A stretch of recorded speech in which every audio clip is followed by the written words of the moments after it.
Queridos amigos y amigas de Canal del Sur TV Regional, de nuestra región, de los lagos y de nuestra amada archipiélago y región archipelágica de Chiloé, estamos volviendo al sendero que nos llama la historia, porque estamos a puertas, y así lo bosqueja nuestro proyecto, más allá del Bicentenario de 2026. Un proyecto que podemos llevar a cabo gracias al Fondo de Medios de Comunicación de la Secretaría General de Gobierno de Chile y con la aprobación del Consejo Regional de los Lagos, a quienes damos las gracias por su apoyo. Y precisamente lo planteamos así, queridos amigos, de sumarnos, aunarnos a la búsqueda de información, de apoyo comunitario, de estímulo a las comunidades y a las personas que están moviéndose, despertando, para ¿qué hacemos en el Bicentenario de la anexión de nuestro archipiélago a la República? Enero de 2026.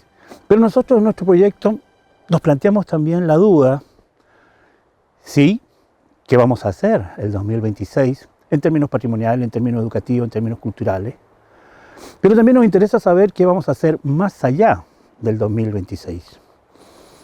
Y por eso estamos en el lugar donde esa historia cobró vida, entre 1813 y 1826. Estamos en el portal del fuerte de San Miguel de Agüi.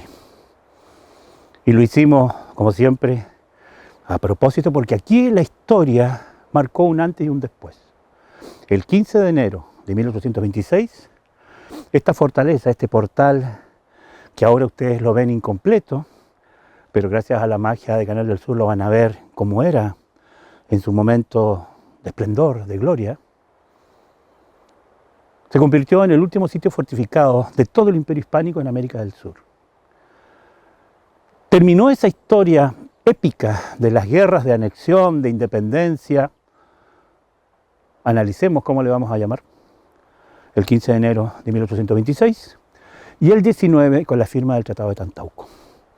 Estamos a un año de completar los 2 siglos y por eso también estamos en la península de Lacuy, porque aquí los habitantes de esta península maravillosa, ustedes ven en la cámara de Canal del Sur, no hay rincón que no nos incite a la contemplación de la historia y su belleza natural, por supuesto.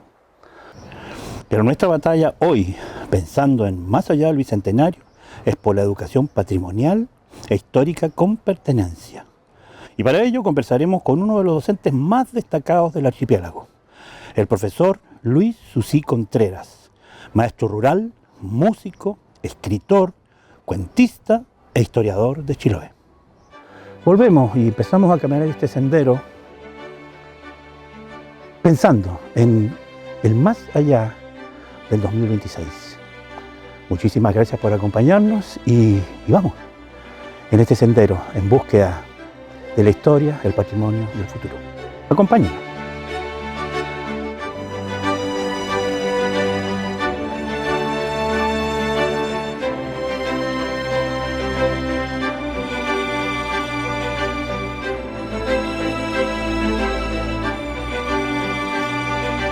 Gracias por acompañarnos en este sendero del nuevo proyecto que estamos con Canal del Sur, más allá del 2026, más allá del Bicentenario de Chiloé, gracias al apoyo del Fondo de Medios de Comunicación Social, de la Secretaría General de Gobierno, del Gobierno de Chile, y por supuesto también con el apoyo del Gobierno y del Consejo Regional de los Lagos.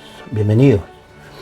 Como ustedes ya han visto o comenzado a ver en los primeros capítulos, en el desarrollo de nuestro documental, iniciamos este sendero, esta búsqueda en el pensar, en el sentir más allá del 2026, en el territorio donde comenzó y terminó la historia de la guerra de anexión de Chiloé. La península de Lacuy, los fuertes de Agüi, Chaicura, Valquecura, y sobre todo los residentes, los habitantes de esos sectores históricos actuales, para que nos cuenten lo que piensan, lo que sienten de estos 200 años y más allá, que es lo que buscamos. Pero también estamos en la ciudad que también fue histórica en este último periodo de la anexión de Chiloé o guerra de independencia. Ahí lo vamos a seguir dejando abierto al debate en estos 200 años, que es Ancud. Aquí estaban precisamente las últimas construcciones militares y aquí se dieron las últimas batallas, particularmente en la batería de Puquillegui y los cerros de Bellavista, muy cerca de donde estamos. Y así como elegimos a estos habitantes históricos y actuales, jóvenes, muy experimentados de la península de la Cuy, hoy estamos en Ancud y para mí, para el canal, para el proyecto, con uno de los profesores más destacados y más experimentados que tenemos en nuestra ciudad, en nuestra comuna y en nuestro archipiélago.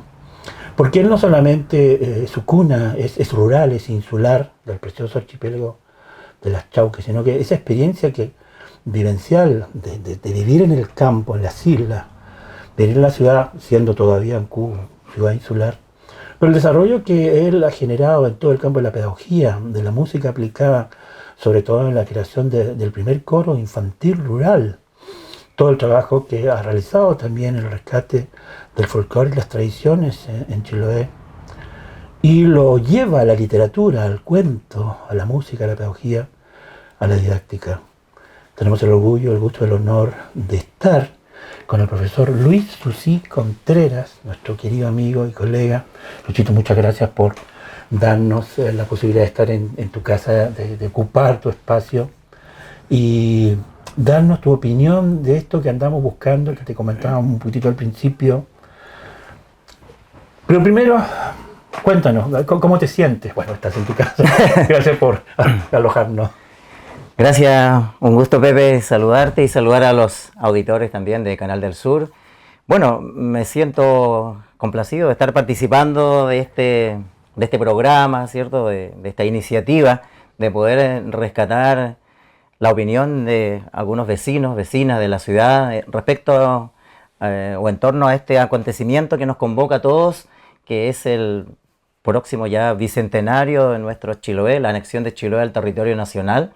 Así es que, bueno, sobre eso hay mucho que contar, mucho que hacer y mucho también que promover para que todos y todas, digamos, nos sintamos comprometidos y comprometidas con este hecho que debe ser reconocido a nivel nacional, porque Chiloé, ¿cierto? Como se dice ya reiteradamente, fue el último bastión español y nuestros coterráneos, bueno, defendieron, ¿cierto?, con sangre este territorio, pero finalmente, bueno, fue anexado al país y poco se sabe o poco se ha trabajado este tema. Y en mi calidad de profesor, y ya muchos años vinculado a esta temática y a otras que tienen que ver con hechos culturales, con la historia local, con la historia patrimonial, yo encuentro que este hecho que nos convoca y estamos a puertas ya de conmemorar, yo creo que debiese ser como el punto ¿cierto?, de inflexión para que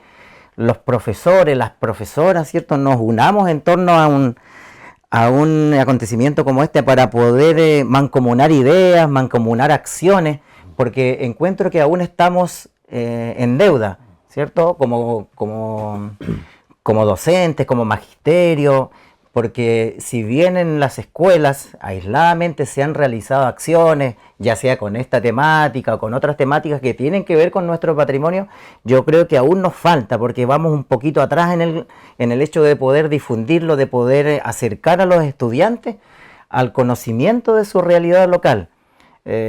Como digo, debiesen ser los estudiantes los protagonistas muchas veces de variadas actividades, iniciativas, y no se ha logrado todavía como cuajar en acciones concretas estos temas, patrimonio local y también historia que compete a todos los chilenos. Así que yo creo que debiese ahora ser el momento en que el magisterio, digamos, local, provincial y nacional, pero partamos por casa, programar acciones concretas. A ver, ¿qué hacemos con nuestros estudiantes? ¿Cómo contamos esta historia de nuestros estudiantes a través de distintos medios, audiovisual, en fin, radio, teatro, impresos, la música, el teatro? Tenemos que generar acciones donde, como te digo, nuestros estudiantes sean los protagonistas. Y eso requiere el compromiso de todos los docentes, de los profesores, sean o no profesores de historia, porque aquí estamos todos comprometidos. Yo Ese creo es un que punto clave, sí. que no tiene que ser necesariamente docentes de historia. Cuéntanos un poquitito, tú eres nativo, nacido, criado de un archipiélago precioso que se llama la Buta Chauques. Exactamente. Cuéntanos de tu tierra insular. Ujú. Bueno, yo soy originario de las Islas Chauques, justamente de una isla que se llama Taucolón, Taucolón. en pleno corazón de las Chauques, ahí en la comuna de Kemchi. Yo estudié en la escuela rural, bueno, Taucolón es una isla pequeña, no tiene escuela. ¿Pero naciste en Taucolón? Sí, yo tuve que trasladarme, me trasladaba todos los días hasta la escuelita que estaba en la isla Boigue. Al lado. Sí, en la isla contigua, ahí aprovechando la baja marea uno... Eso te iba a preguntar, ¿es cierto Sí. que en algunas mareas en el año se puede pasar de una isla a otra caminando en la Chauques? Justamente porque la marea generalmente te permite, hay una franja, digamos, lo que se le llama el banco de arena, ahí, que te permite pasar de una isla a otra caminando sin ningún problema. Y como la marea tiene sus lapsos, entonces en que empieza a crecer un buen par de horas, te permite regresar después también tranquilamente a pie después de la jornada escolar. Caminando Pero, entre las islas. claro, pero muchas veces la marea no te permitía, digamos, obviamente, y en ese caso teníamos que recurrir al balsero, que nos trasladaba desde Taucolón a Boigue.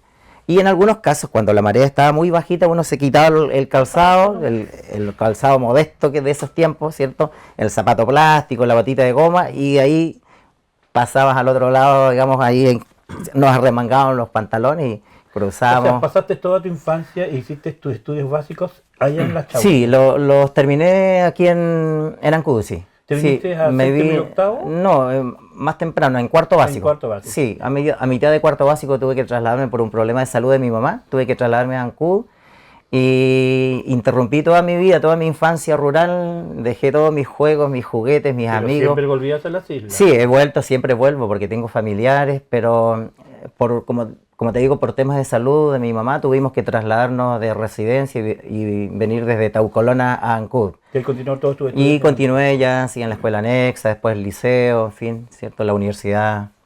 Sí, pero esa vida rural, digamos, Mantuviste el nexo. sí, pues además que te marca tu vida, porque la infancia te marca para bien o para mal, siempre tu infancia, lo que tú vivas ahí te marca. Y eso, y mucho de las vivencias de esa infancia, yo poco a poco las he ido trasladando al papel, escribiendo algunas anécdotas, cuentos ¿Te infantiles. queda algún pedacito de tierra en las islas o parentela, amigos, Sí, familiares? sí queda algo allí. Ya. Sí, queda ¿Y algún... siempre vuelves en los veranos? Sí, estoy allá en los veranos, Para en que tu fin. hija Nati conozca, por supuesto. Claro, y revivo ahí parte de las tradiciones, en Estas fin. islas son preciosas. Sí, pues vamos a mariscar, en fin, Es recordar precioso. tiempos de infancia, mariscar, en fin, allá hacer algunos ricos curantos. Ha habido muchos cambios, precisamente te preguntaba por el archipiélago de las Chauques, la gente, nuestros televidentes se ubican en la comuna de Kemchi, más o menos al centro norte, este de la isla, la Gran Chauque y otras menores como Taucolón. Desde tus tiempos de infancia, juventud, ¿han habido muchos cambios en la forma de ser que tú conociste, de los isleños en particular, la gente de las Chauques? Muchos cambios, comillas, en la modernidad, cambios en forma de ser, o han conservado ciertas tradiciones ancestrales de los isleños, propiamente la gente de las Chauques. Obviamente han habido cambios, ¿cierto? Porque no nos podemos restar a los cambios que toda la sociedad estamos viviendo cambios en esta aldea globalizada, ¿cómo se llama? Las Chauques y toda la ruralidad no estaba ajena a ella, en fin, ya hace 50 años atrás era otro mundo. Era otro. Ahora ya cambios en cuanto a adelantos tecnológicos, en fin, ya las islas cuentan con electricidad, agua potable rural, en fin, Transporte semanal. transporte también. Marítimo, por supuesto. Claro, en muchas islas están los furgones a la puerta Caminos de las interiores. casas, también para los estudiantes. No sé, hace 30, 40 años todo el mundo caminaba para ir a la escuela, por 1 hora o 2 horas o más. Eso ya prácticamente no se ve ahora, porque como te digo, los furgones, las camionetas, los vehículos que están ya Dentro de las islas. dentro de las islas, ¿cierto? Están ya rugiendo los motores de las 4x4. Y bueno, todo lo que se puede pensar de la ciudad está llegando también a la ruralidad. Y en todo lo que es educación depende de la comuna de Kemchi. Claro, depende de la comuna de Kemchi. Pero algunas, como tú mencionas igual, pero algunas instancias tradicionales aún se mantienen, a pesar de que el avance vertiginoso de la tecnología y estos nuevos medios, digamos, tenemos Netflix y todas las cosas televisión, para qué decir, ¿cierto? Ahora ya los niños ahora en la ruralidad están viendo películas, como cualquier niño de ciudad, ¿cierto? O cualquier vecino. Pero aún así hay algunos ritos que se mantienen y eso encuentro yo que es bastante valioso poderlo en estos tiempos, o sea, los ritos fúnebres, algunas instancias donde se congrega la comunidad también para participar aún del trabajo comunitario, las mingas, ese espíritu aún queda, ¿cierto? No se ha perdido. La religiosidad popular. Exacto, la religiosidad popular. A pesar de que las formas han ido cambiando, ¿cierto? Porque obviamente ya ahora, no sé, pues antes yo iba donde un vecino, caminaba 1 hora, 2 horas para irlo a suplicar, ¿cómo se llamaba? Para una siembra de papas. Ahora yo tomo el teléfono y lo llamo. Por celular. Claro, por celular. Por WhatsApp. Exactamente. Las formas han ido cambiando, pero yo creo que el espíritu se mantiene.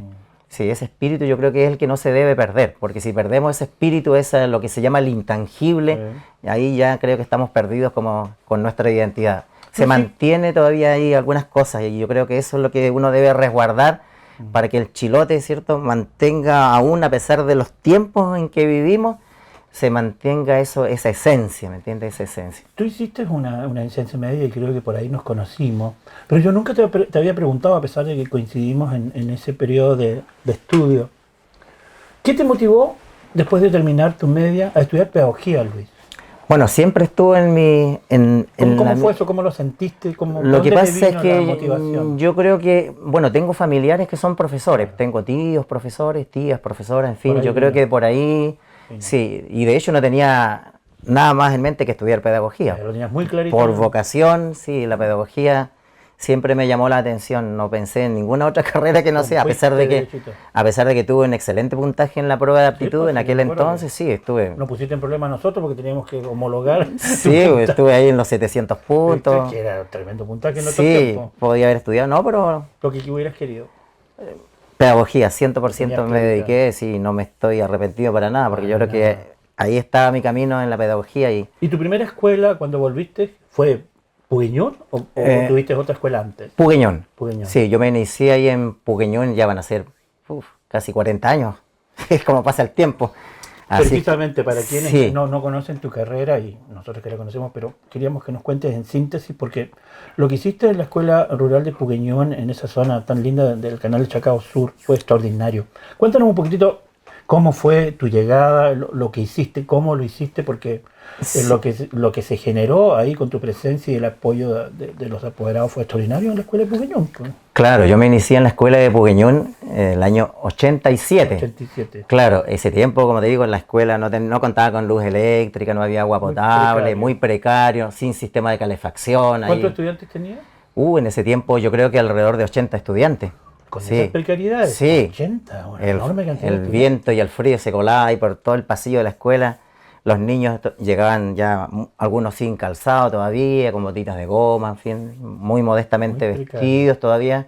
Claro, y yo me inicié allí, bueno, con toda la energía de profesor, bueno, y aún espero continuar así, yo creo que todavía me mantengo esa motivación, no la he perdido todavía. Claro, y comencé, bueno, me di cuenta al poco andar de que había muchos estudiantes con hartas habilidades para la música, para el folclore, así que yo, claro, con los pocos conocimientos que tenía en aquel entonces, comencé a formar en la primera agrupación musical, orquestita le llamamos, pretenciosamente una orquestita infantil con 5 instrumentos musicales. Algunos los compré de mi bolsillo, otros me los conseguí, otros por ahí los construí también. Y los chicos naturalmente. Y los chicos comenzamos, sí, pues, y partimos muy bien, porque ya nos presentamos aquí en Ancud, sí, tuvo muy buena acogida, muy buena recepción, y después le fui sumando otros instrumentos, un teclado, un par de guitarras, ¿me entiendes? Entonces ya se fue como armando un grupo bastante sólido, podríamos decir, con el cual tuvimos que recorrer muchos lugares, ciudades aquí en Chiloé, desde Ancud hasta Quellón, Chonchi, Puqueldón. Pero no estabas solo en Puqueldón, tenías otros colegas. Sí, habían otros colegas, pero en mi caso estaba encargado de esa área, del área musical. Así es que, claro, después fue creciendo el grupo, llegó a oídos, digamos, a nivel nacional, porque yo también no solamente trabajé en Puqueñón en la parte musical, sino que después yo, gracias a un proyecto que postulé a autogestión, estamos hablando de cuánto, 25 años, tenía 24 años, Fui a las localidades de Quicaví, visité las escuelas de Pumanzano, por acá Huapilacuy, escuela también después El Quilar, sí, fue visitando Mocopuyi también. Como Ahí, para homologar la experiencia. claro, como para ir orquesta replicando infantil. la experiencia de Pucuñón, fui también adquiriendo, digamos, Experiencia, experiencia y responsabilizándome de otros talleres. Después incluso salimos ahí en un canal de televisión, en televisión nacional, porque justamente había un programa que se llamaba El Mirador en aquel entonces, Que con conducía Patricio Bañado, y justamente ellos estaban grabando ahí en la escuela de Quicaví, en la escuela de Quelarre, y conversaron conmigo porque me vieron llegar con mis maletitas, con las flautas, con mi teclado ahí como un nequeco, portando todo mi acordeón. Y entonces les llamó la atención de dónde venía, de Ancú, ya pues conversamos y me hicieron formar parte de un reportaje, como te digo, después también vino un programa que se llamó El Último Verano del Siglo, que se grabó aquí en la Arena Gruesa, con el Rafa Araneda, Televisión Nacional, también fuimos invitados allí, incluso me hicieron un homenaje como profesor rural de música, porque yo viajaba a dedo, como sea, para llegar de Ancud hasta Quicaví, es bastante lejos, no es como ir de aquí a la vuelta de la esquina. Entonces, aparte de lo motivacional, la orquesta infantil de Puguiñón no solamente comenzó a destacar fuera del sector de Puguiñón, sino que dentro también me imagino que para los chicos era una tremenda motivación pertenecer a la orquesta porque salían, exactamente, lo pasaban bien, conocían lugares. Desde el punto de vista pedagógico fue un logro extraordinario. Un logro y una experiencia totalmente, sí, para esos tiempos muy positiva para los estudiantes, para los papás que también apoyaban esta tarea. Eso es clave, el apoyo de los el apoyo de los papás. Fundamental. Sí, y desde comprar instrumentos hasta la ropita para que los chicos se presenten mejor vistos, claro, más teñidos. Después, bueno, yo también realicé ahí un pequeño taller de lutería, podríamos decir, con don Carlos Vidal, colega que en paz descanse. Don Carlos Vidal me enseñó también a construir mis xilófonos. De hecho, tengo algunos por ahí todavía que los construí con madera nativa. Entonces, como decía un colega, le sacamos sonido al mañillo principalmente. Entonces construí unos xilófonos, en fin, estuvimos en Valdivia, en la Semana Valdiviana. Lutería y música. Sí, en la isla del Archipiélago, en Achao, después estuvimos en Santiago, en Valparaíso, en el Congreso. Me imagino, Luis, que fue un momento difícil cuando tuviste que tomar la decisión de dejar la escuela, de venirte a Ancú, pero también de dejar a tus niños, porque para los profesoras lo que más cuesta es dejar a un grupo, a una comunidad de tantos años y de tanto sacrificio. Sí. ¿Te fue muy difícil el tener que venirte a la ciudad, me imagino? Porque ahí corrieron varias lágrimas, ¿no? Sí, de todas maneras, porque uno ya como forma parte de la comunidad, pues, de hecho, y no solamente la orquesta infantil o el grupo instrumental, sino que también a la par teníamos un grupo folclórico, en fin, uno venía... Un paréntesis, tú también, en ese momento en que estabas ya muy, muy comprometido, con mucha actividad con los chicos, particularmente en el área de la música, también fuiste parte del histórico Centro de Folclore del Magisterio de Ancú, el CEFOMA. El CEFOMA. Que hizo un trabajo muy interesante entre docentes, y tú fuiste parte de eso. Claro. ¿Te incorporaste al CEFOMA? Me incorporé comenzando en la escuela de Pugueñón, también paralelamente comencé a formar parte del Magisterio, del Centro Folclore de Magisterio, que fue el conjunto que me nutrió también de los conocimientos. Y que organizaba los encuentros nacionales. Claro, para que yo pueda a su vez replicar, ¿cierto? Muchas de las danzas. Contacto con otros colegas de otras regiones. También, de hecho, los contactos, por ejemplo, para ir a Rancagua, para ir a Valparaíso, fue a través del Centro Folclore del Magisterio. Entonces también participaba del coro de profesores. Entonces estos conjuntos de colegas me fueron nutriendo para que yo, como te digo, a su vez replicara todo esto en Pugueñón con el grupo instrumental, con el grupo folclórico, en fin, grupo de teatro, de guitarra, en fin, habían mucho. ¿Te tuviste que venir? ¿Alguien quedó con tu legado, con el trabajo, o llegó hasta que tuviste que venir? No, después ya prácticamente fue desapareciendo la actividad musical con los niños porque fue disminuyendo también la matrícula. Ese es un tema. Sí, fue disminuyendo la matrícula, fueron quedando muy pocos niños y para Ancú. Claro, y los colegas ya después no asumieron, digamos, esta actividad, pero yo, como me iba retirando de Puguiñón con los estudiantes, me fui incorporando más con la comunidad y con los apoderados porque fundamos el conjunto Cuycuy de Pugueñón. Entonces, ¿me entiendes? Con los niños fuimos terminando un poco. Pasamos a los apoderados en el año 1999. Ah, fuiste fundador del Sí, del conjunto folclórico Cuycuy de Pugueñón. Y claro, comenzamos con 40, más o menos 40 integrantes. ¿Todos adultos y jóvenes? Todos adultos, algunos alumnos también de la escuela, Exalumnos, sí, alumnos, exalumnos, y ese conjunto actualmente existe todavía. ¿Fueron a Punta Arenas? Fuimos a Punta Arenas hace poquito, cumplimos 25 años, así es que el vínculo con la comunidad de Puqueñún se ha mantenido, como digo. Cuéntanos ese último viaje con Cuba a Punta Arenas, ¿cómo estuvo? ¿Viste la realidad ya como los chilotes conmemoran Sí. la llegada de la gloriosa en Cuba Magallanes? Me pareció excelente ya la comunidad, ¿Cómo cómo los vibra, trataron? cómo ¿Cómo? vibra la comunidad de Magallanes, Punta Arenas. Eso nos falta aquí en Ancú, en Chiloé, porque encuentro ya que están como que Más motivados. más motivados, se festeja de otra manera.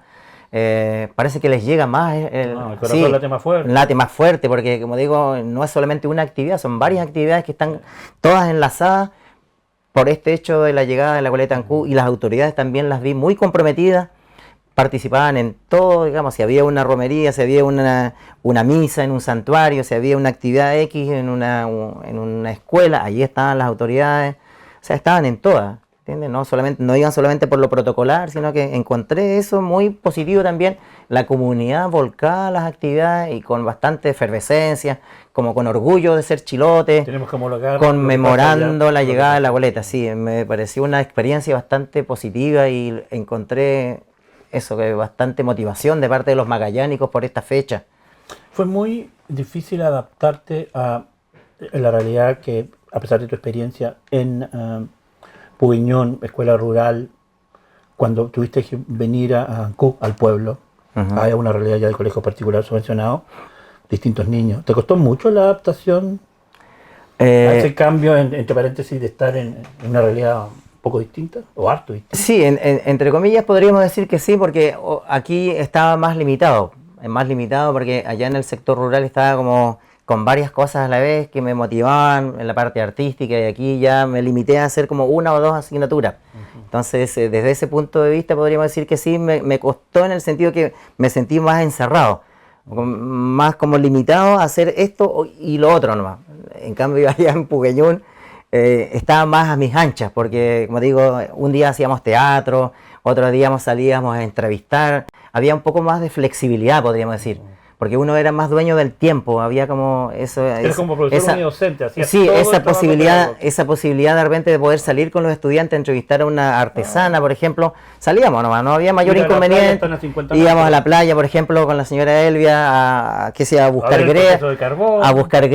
en fin, íbamos a ver el proceso del carbón con los estudiantes, íbamos, como te digo, a conocer Claro, ahí hay un gran cambio. a un viejito que nos contaba una historia, por ejemplo, de, qué sé yo, del primer cementerio, de la primera escuela. Entonces, o al día siguiente ya preparamos a una pareja de cueca para venir a bailar a un evento en Cuba, cuecas chilotas.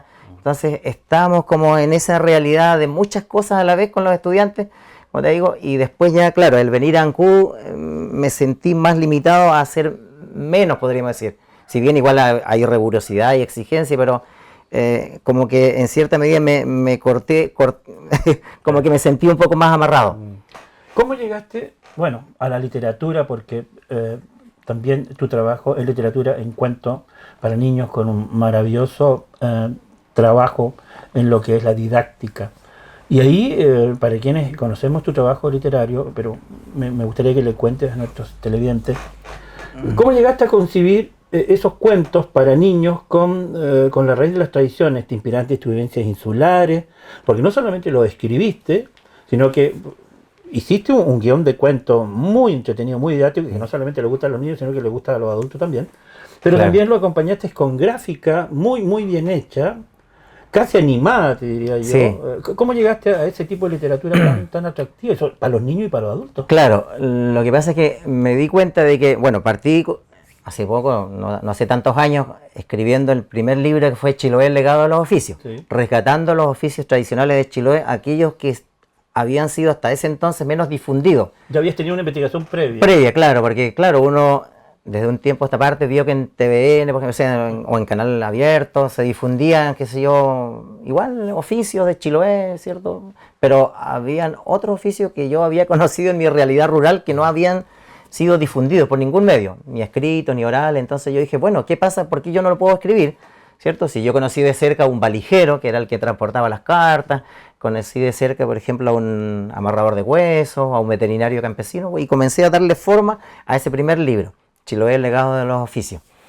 Y claro, y con el correr del tiempo me di cuenta que si uno quiere llegar a los estudiantes, tal vez el libro es un poco árido en el sentido de que el lenguaje con el que está escrito no permite, no sé, pues yo pienso en un niño de primer ciclo básico, directa, pues. claro, no sé, o un estudiante que está aprendiendo a leer, primero básico, segundo básico, cómo tú llegas con una historia, si quieres trabajar Claro. el patrimonio, claro, entonces ahí dije, ¿por qué no lo transformo a cuento?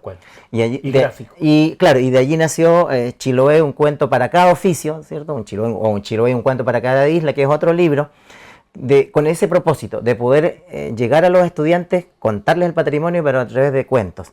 ¿Hiciste tú la gráfica o te ayudó un No, dibujante? me ayudó, tengo un primo que él es dibujante, él es Muy bueno. ¿Y se llama? artista, Edgardo Contreras. Muy buen dibujante. Sí, él es dibujante, bueno, él es artista gráfico profesional, porque él Muy estudió para lindo eso. esos dibujos. Sí, y después de eso, después de los cuentos y de las cartillas pedagógicas, que también es otra manera, Lo vamos a mostrar en sí, el las programa. cartillas pedagógicas, porque en las cartillas también me permite, junto con describir un oficio, describir un hecho patrimonial, también Usarlo como guía didáctica. usarlo como guía didáctica, y también incorporé allí algunas creaciones musicales.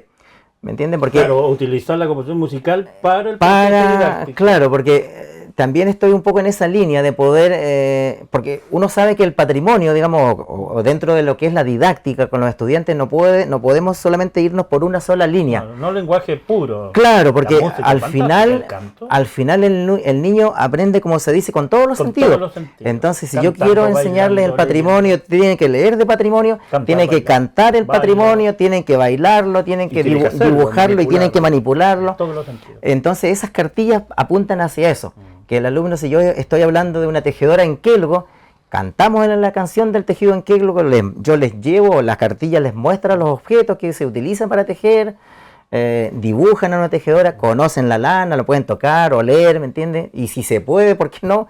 Hacer el teñido en la sala, o sea, tratar de que Todo el proceso. que el estudiante se involucre, ¿me entiendes? Cognitivo completo. Porque no solamente ya no... Y más ahora que los estudiantes están inmersos en tanta tecnología, te fijas, están con muchos estímulos. Entonces también uno como docente tiene que mostrar muchos estímulos para que el estudiante pueda aprender así con H esta realidad que uno quiere transmitir. No todo es digital. Claro, no todo es digital, y como te digo, y no todo solamente ya es texto. O sea, en algún minuto, claro, el texto nos servía, pero ahora al texto yo tengo que agregarle, como te digo, baile, canto, Yo sé que tú eres narrativa. Eres un creador nato y siempre estás dándole vuelta a un canto, a una idea, a un texto. ¿Qué proyectos tienes ahora en esta línea, en lo literario? ¿Vas a seguir con los cuentos? Algo que tienes muchas ganas y estás trabajando en eso. Tú sabes que no hay que contar mucho de los proyectos, que por ahí... Sí. Pero alguna cosilla que tengas en mente, que pronto la quieras hacer realidad en eso, en lo que es cuento, en lo que es música. Mira, lo tengo en carpeta ahora. Ojalá se pudiera grabar estos temas patrimoniales para las infancias y entregar este material a las escuelas. Porque yo sé que estamos igual, entre tantas cosas, en las escuelas están carentes de música patrimonial para las infancias. Porque si bien en las escuelas muchas veces se trabaja el tema musical patrimonial, pero se recurre siempre a las mismas canciones. Y si uno va a una velada escolar, siempre afloran el gorro de lana, donde va la lancha, claro, el lobo chilote, y las veladas, no hay velada en que la tejedora va con Pedro Mesones, sí, no son infaltables, la minga de Santiago el Nuevo Extremo, ¿cierto? Está muy gastado el claro, repertorio. Y mi propuesta es esa, es poder... Creaciones propias. y también adecuadas a veces para los estudiantes, porque esas canciones es para un público más adulto, de repente, entonces con temática...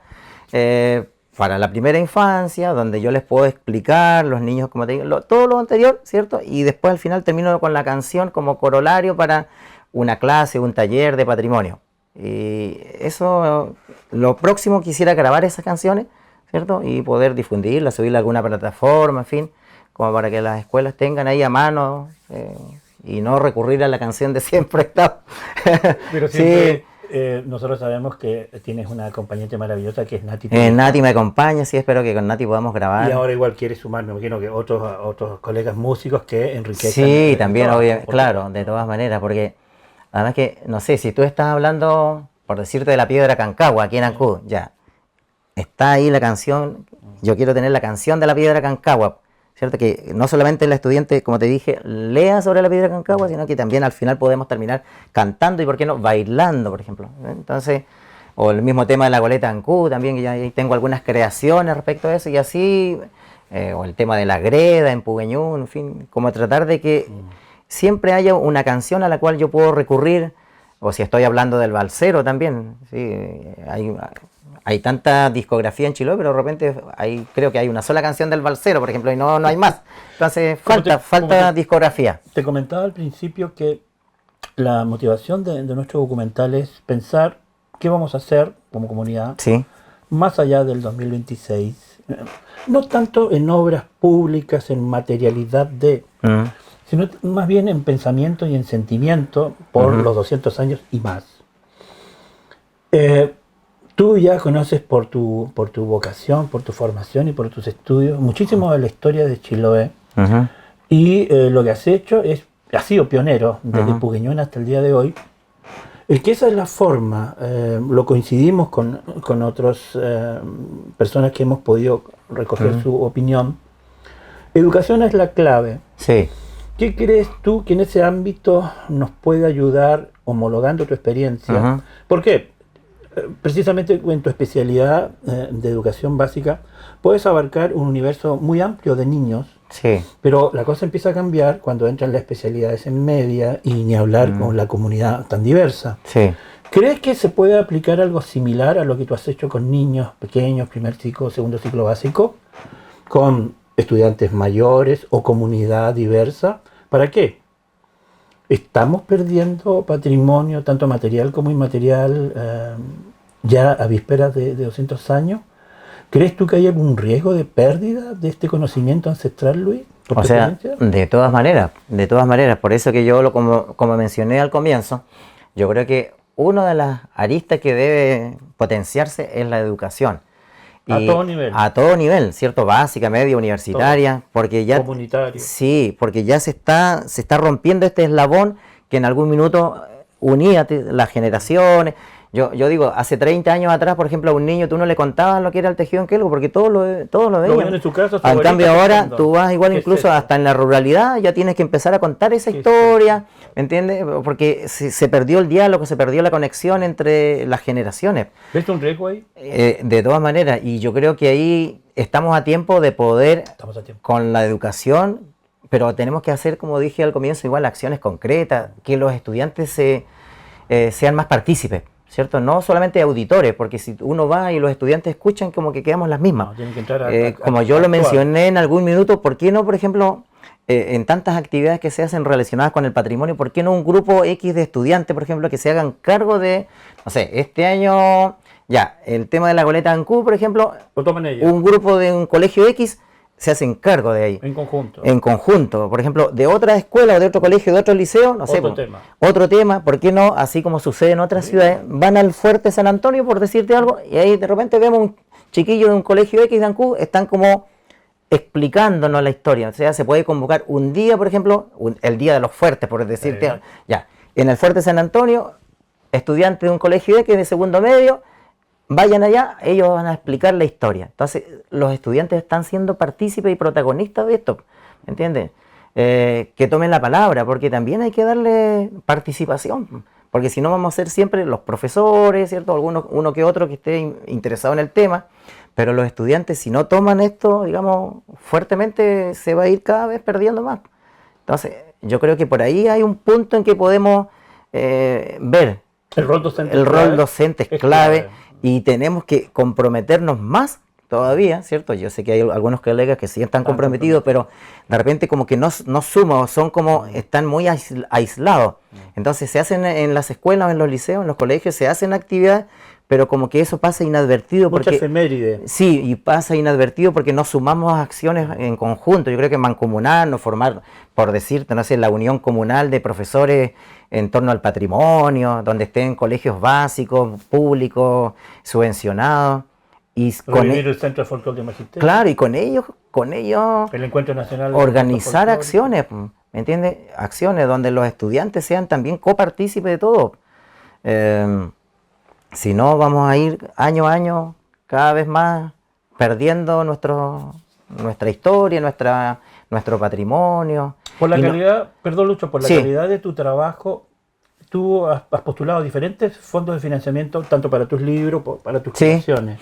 Y siempre has tenido buena recepción porque tus proyectos Sí, son buenos. sí. Y todo el mundo va a decir, oye, mira, esto es bueno, hay que apoyarlo. Ujú, Aunque parezca evidente, pero a veces no es tan evidente. ujú. ¿Tú crees que necesitamos también más apoyo de instituciones del Estado o regionales precisamente para apoyar instancias creativas y de fomento y la difusión del patrimonio? ¿Más recursos? ¿Pasa solamente por ahí o algo más que plata para financiar obras? Sí, yo creo que falta de todas maneras, porque Compromiso de la autoridad. compromiso de las autoridades para que se note más resguardo del patrimonio, pues no solamente, digamos, para quienes postulan a proyectos, sino que también en acciones concretas, por ejemplo, en la ciudad, resguardar los cascos históricos, como sucede en otras partes del mundo donde en realidad el Estado invierte más dinero, y aquí yo creo que eso nos falta, igual que se invierta más dinero en patrimonio, Material e inmaterial. material e inmaterial, ¿cierto? Yo sé que se han hecho acciones, pero yo creo que eso es insuficiente. Tenemos, no sé, por decirte, los tesoros humanos vivos, de repente una que otra casa por ahí, o con el tema de las iglesias, pero las casas, por ejemplo, se están cayendo, nuestras casas patrimoniales, y no se hace nada, o muy poco, por decirte un tema de las casas patrimoniales. Entonces la gente, obviamente el particular que tiene una casa, claro, todos la vemos muy linda y todo, pero ¿dónde saco las lucas, digamos, el dinero para poder mantener esa casa y que se conserve en el tiempo? Porque la casa no es solamente la casa, la estructura, los palos, las maderas, las tejuelas, sino que, bueno, ya sabemos, toda la historia que está detrás de esa casa, ¿cierto? Pero para eso se necesitan recursos, dinero, y ahí yo creo que el Estado tiene un rol igual fundamental. Y a pesar de que se han hecho, digamos, cosas igual, yo creo que todavía falta potenciar, porque no podemos estar, digamos, dependiendo muchas veces del dinero o de un proyecto. Falta legislar, digamos. Eso te iba a preguntar Sí. porque tú eres el único profesor que yo conozco que se ha destacado en los últimos años en que no estás en el área, comillas, municipal, pública de la educación, trabajas en un colegio particular subvencionado. Sí. Pero en todo momento no tienes ningún problema en incorporarte a una actividad que se supone que deben participar los colegios que no son particulares subvencionados. Y tú lo haces. ¿Ves que es posible, como tú lo has hecho, mancomunar la participación docente de los colegios particulares subvencionados y de los, comillas, municipales, comillas, estatales, porque no vamos a hablar del tema del que se quiere imponer de nuevo, volver al Estado? Ujú. Depende de los colegas, Luis, ¿o tú crees que el sistema ha separado a los docentes particulares subvencionados de los que no, para trabajar separados, no unidos? Claro, ¿no? De todas maneras aquí ¿Se puede conciliar los dos intereses? se pueden conciliar totalmente, es cosa de voluntad. De voluntad. Claro, que los Tanto colegas... de los sostenedores como de los docentes, sin duda. Sí, pues sí, aquí, por eso digo, tenemos que dejar esa división, Sistémica. entre claro, comillas. de los particulares. Particulares No, aquí y los municipales acá. como te dije, yo no tengo ningún problema. Yo incluso voy a hacer algunas actividades por ahí en llevar a en tus algunas chicos. escuelas, llevo a mis chicos, en fin, voy a hacer incluso todavía algunas actividades por aquí en algunas escuelas cercanas sin ningún problema. No puedo decir, oh, son escuelas públicas, yo no voy para allá. Yo encantado, donde me llaman por allá voy, y con mucho Esa es la orgullo actitud. y motivado y con mucho entusiasmo voy para allá, porque obviamente yo no puedo desconocer, yo estudié en una escuela rural, trabajé mucho tiempo, en fin, y sigo aún vinculado a la ruralidad, son prácticamente ya 40 años, entonces Claro. fácilmente es cosa de que nos pongamos de acuerdo, nos juntemos, ¿cierto? Y a propósito, como decía al comienzo, de esta coyuntura que se produce por la conmemoración de los 200 años del Bicentenario, bueno, ¿en qué estamos? Ya, colega, miren, organicémonos, ¿cierto? Organicémonos en torno a este objetivo, veamos, ¿cierto? Sean profesores de historia, no de historia, ya, aquí tenemos un patrimonio, tenemos una realidad, ¿cómo lo trabajamos de aquí para adelante en cuanto a la educación básica, media, universitaria, ¿cierto? Bueno, líneas de acción, actividades concretas, yo creo que pueden salir en muchas actividades, Tú eres- pero tú eres si estamos optimista. aislados no vamos No vamos a hacer nada. No, no vamos a hacer nada. Tú eres optimista por naturaleza, Luis, yo te conozco Sí. muchos años. Y un poco ya para ir al final de nuestro programa, para no quitarte, te vinimos a abordar tu casa, a quitarte tu precioso tiempo familiar. Y un poco la pregunta que siempre hacemos como corolario Sí. de esta conversa es, ¿cómo ves tú Independiente que si se hacen obras o no se hacen obras materiales para el 2026. La pregunta que te queríamos hacer es, tú, en tu sentimiento, en tu percepción, ¿cómo ves que podemos visualizar este Chiloé material e inmaterial después del 2026? ¿Cómo lo ves tú? ¿Cómo lo sientes? Un futuro relativamente cercano, estamos hablando de 2 años, y ¿cómo lo sientes? ¿Cómo se nos viene ese 2026 y más allá? Bueno, se nos viene con este Chiloé bastante bombardeado por la tecnología, por esta sociedad globalizada, como te dije al comienzo. Entonces, cada vez, si no hacemos, bueno, volvemos a lo mismo, si no realizamos acciones concretas, como decía un profesor en la Católica, ya mi profesor, que en paz descanse, don Fidel Sepúlveda, sí, se nos va a ir borrando nuestra huella digital. Y Chiloé yo creo que está ahí ya perdiendo su huella, sin huella digital. Y yo creo que estamos ahí en el momento exacto como para que, si no, en un tiempo más del 2026, si no se hace nada, yo creo que vamos a hacer Chiloé va a ser como ir a cualquier parte del mundo, cualquier parte de Chile.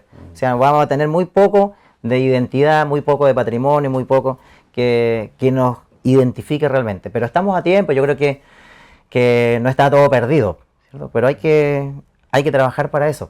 Hay que trabajar, hay que realizar actividades con los estudiantes principalmente. O sea, yo lo digo desde mi rol de profesor, pero también, como lo dije en algún minuto, pero todos tienen que sumarse, no solamente el magisterio, los profesores, también los comerciantes, la gente que trabaja en turismo, ¿me entiendes? La gente de la feria, los agricultores. ¿Qué dicen los campesinos sobre esto? Las campesinas, ¿me entiendes? ¿Qué dice el señor, el taxista, el colectivero? Todo, porque en el fondo son temas que nos competen a todos como chilotes. Si los profesores no son los chilotes, los profesores, no. El chilote es también el campesino, la campesina, el colectivero. Todos somos chilotes y a todos nos compete porque son temas transversales. Entonces, cuál más, cuál menos, tendría que sumarse para que del 2026, que ya estamos a puertas, no vayamos, ¿cierto?, cada vez, como te digo, perdiendo más nuestra identidad, sino que en el fondo es como rescatar eso que aún va quedando, ¿cierto? Eso que todavía de repente aflora por ahí como intangible, porque lo tangible ya se ha ido perdiendo, muchas cosas ya han ido desapareciendo, ¿cierto? Pero la esencia que permeaba todas esas actividades, yo creo que eso todavía se puede palpar en algunas cosas, ¿cierto? Se palpa, y esa esencia yo creo que aún es necesario mantenerla, rescatarla y preservarla, para que, como dice igual siempre Monseñor, ¿cierto?, que Chiloé no deje de ser Chiloé. Esa frase siempre queda ahí como dando vueltas, que Juan Chiloé. Sí, justamente, yo creo que me tomo de esa frase para que después del 2026 Chiloé no deje de ser Chiloé, pero hay que hacer algo, porque así por sí solo no va a pasar nada. Que decirte, Luis, muchísimas gracias por acogernos en tu casa, molestarte, tu tiempo, no hay problema. Tu familia, así que, querido amigo y colega, muchísimas gracias por acogernos. Para mí, encantado de haber estado acá en el programa. Muchas gracias, Luis. Y a ustedes, queridos amigos y amigas, muchas gracias por seguirnos y vamos todavía en la senda de más allá del 2026, así que síganos. Muchísimas gracias.